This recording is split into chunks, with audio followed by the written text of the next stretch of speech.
indirectly with the Patriots, the Green Bay Packers, the Seattle Seahawks, the Cleveland Browns a lot. A lot of teams right now, the coaches get fired, but they're always a job waiting on.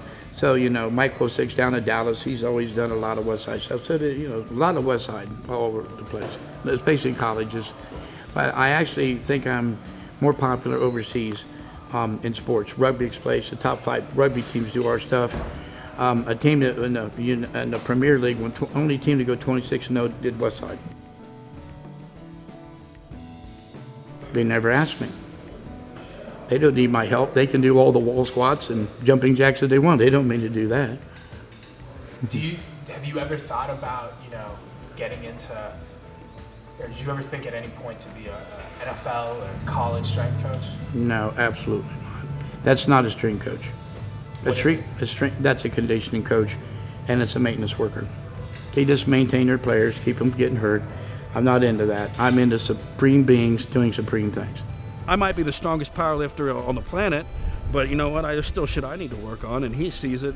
And probably he's, when you get to that level, there's not very many people that can see that stuff to tell you what you need to do better. If you're knocking everybody out, it's like a fighter. If he's knocking everybody out, what are you going to tell him to do better? You know what I mean? It takes a special coach to say, hey, there is something that you can do better.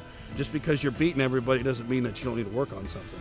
The football teams run gassers, and they run 300 yards. And if running's going to do it, why don't they recruit marathon runners? Running's not going to do it. A football game, 40 yards is a highlight on ESPN. Football, you have 4 plays to make 10 yards. Why don't they play like that? And they just train the wrong energy sources. They don't have enough experience. They won't train their lower backs. That's why you have hamstring injuries. They won't train their necks. That's why you got neck injuries and concussions. They're afraid to train both ends of the spine, the top end and the bottom end. And if you know what you're doing, you're not going to get hurt.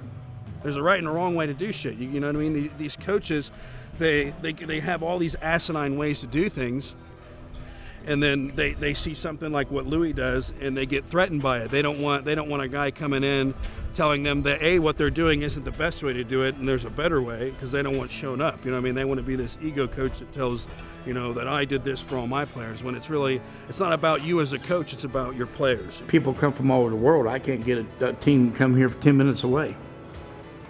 10 minutes away, they won't drive down here and find out how we train. And I can out-jump these major schools. I got a 63.5-inch box jump. Sure, I can out-lift them, but we can out-jump them. That's a sin. You got 600 D1 athletes in school, and I have interns who can out-jump them.